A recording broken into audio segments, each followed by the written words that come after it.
Alright guys, welcome to Exceeding Expectations. This is going to be my second video. I'm just going to be going over some of the elements that are involved in the Hex Happiness Manifesto. And I honestly think with each thing that I'm going to mention here on the list, there's going to be like a separate video for it. But I think this is some really good key things to make sure that we're all understanding when it comes to our mindset and everything like that.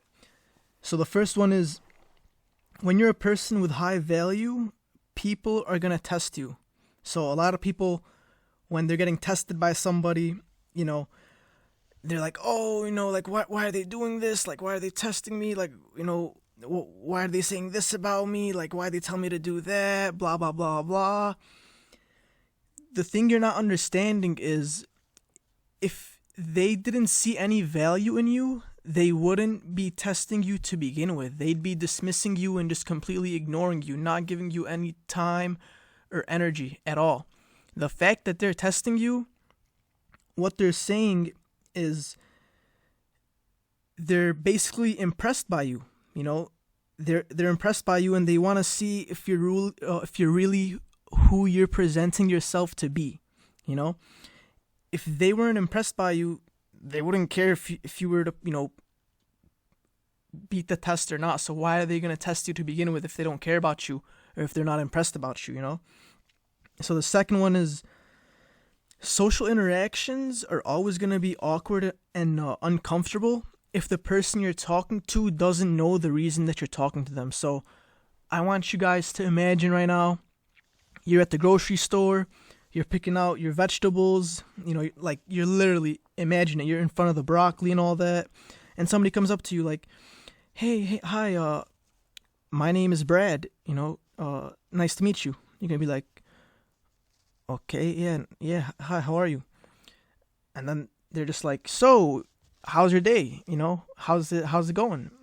I'm going to be like, all right, like what does this person want? Like, I'm just trying to get my vegetables and stuff, The only way that interaction would be acceptable is if the person knew why you were talking to them.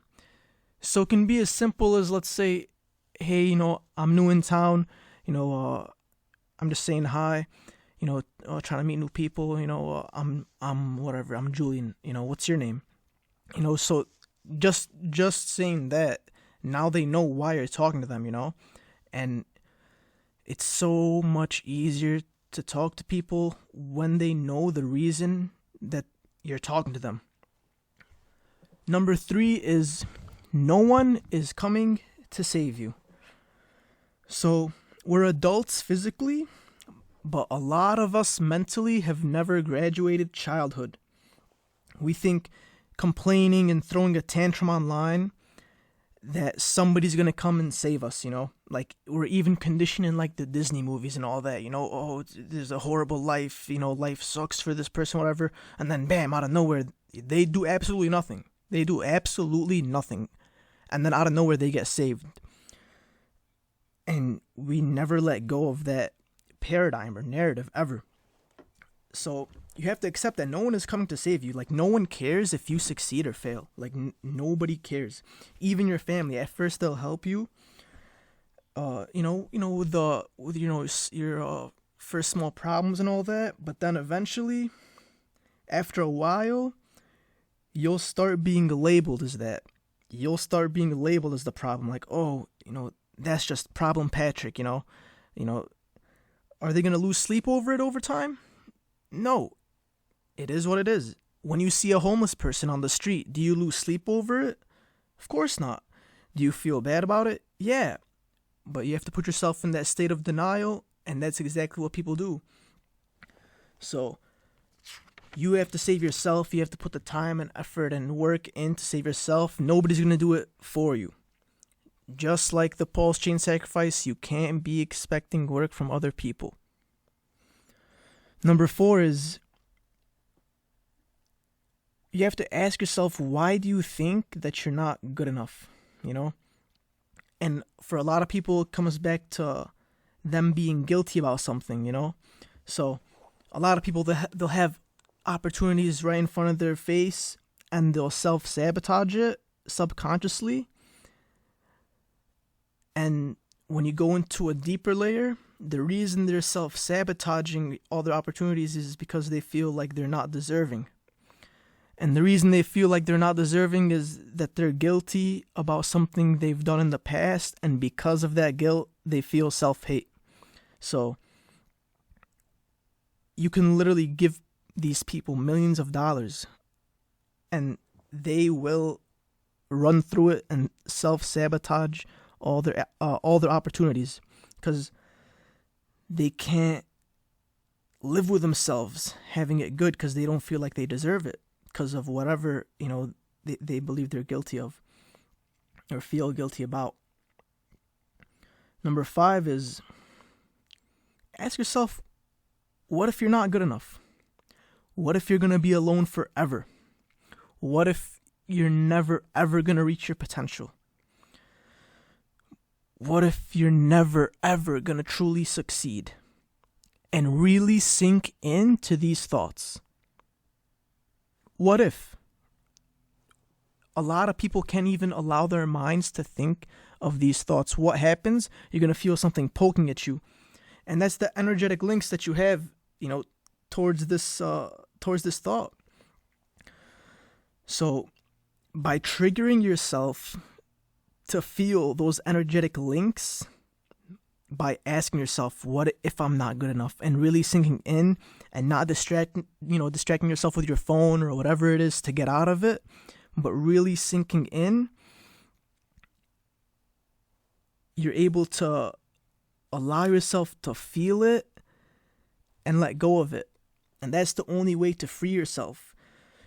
And this doesn't mean that you're going to be going to that direction.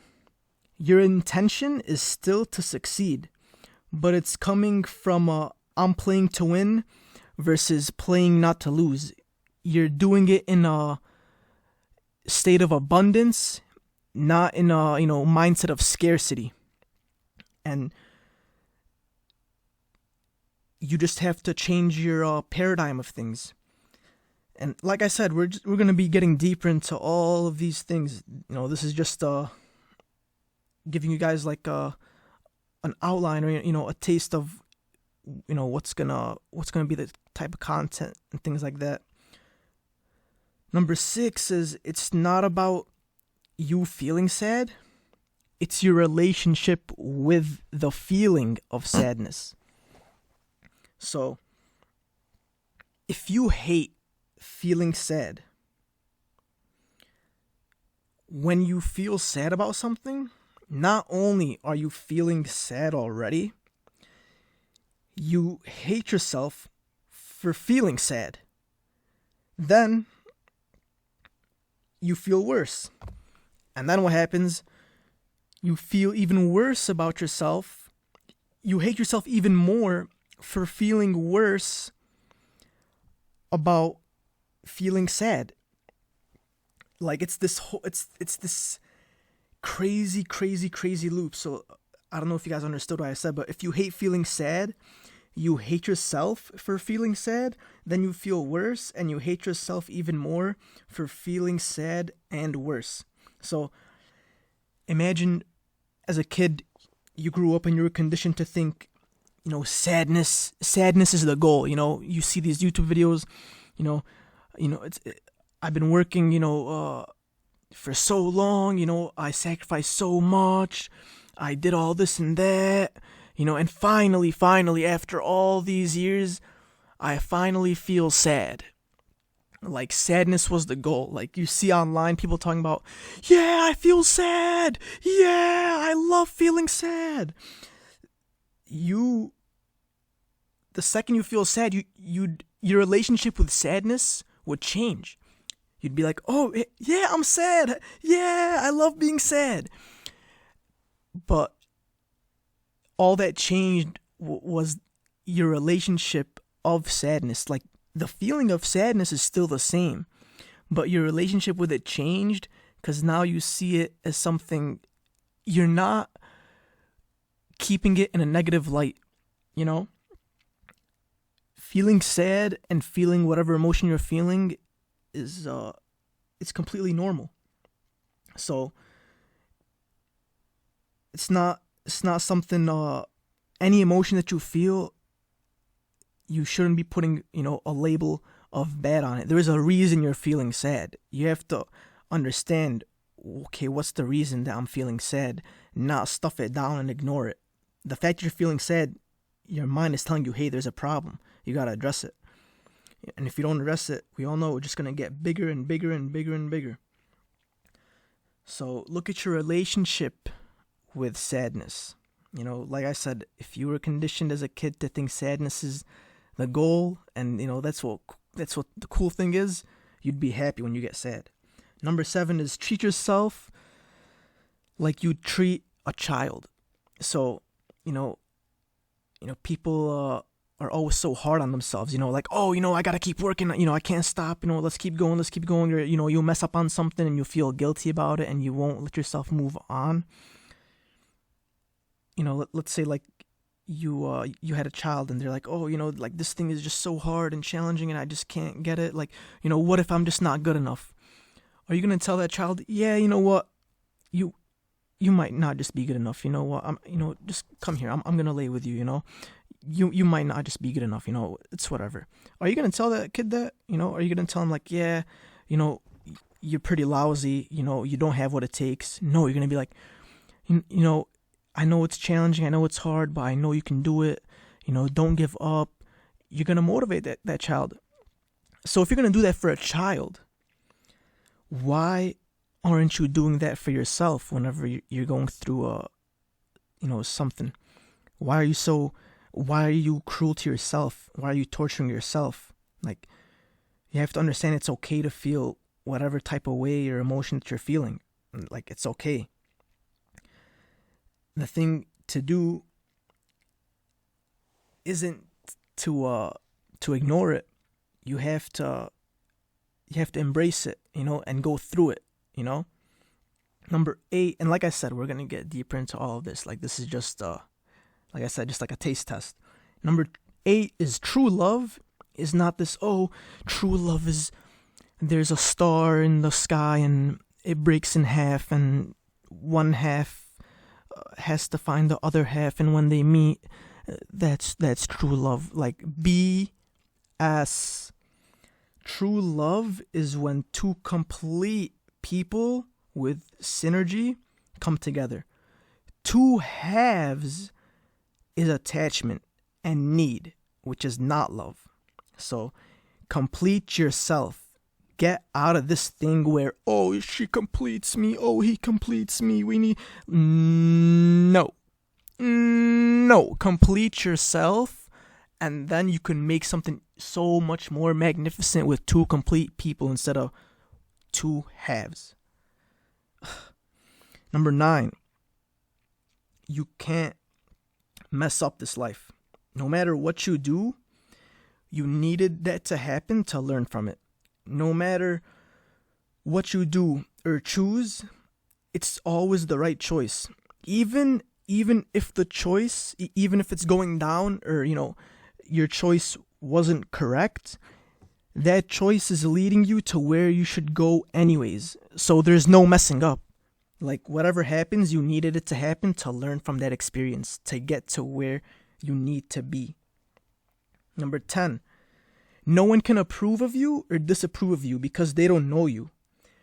I don't know you more than you know yourself. You don't know me more than I know myself.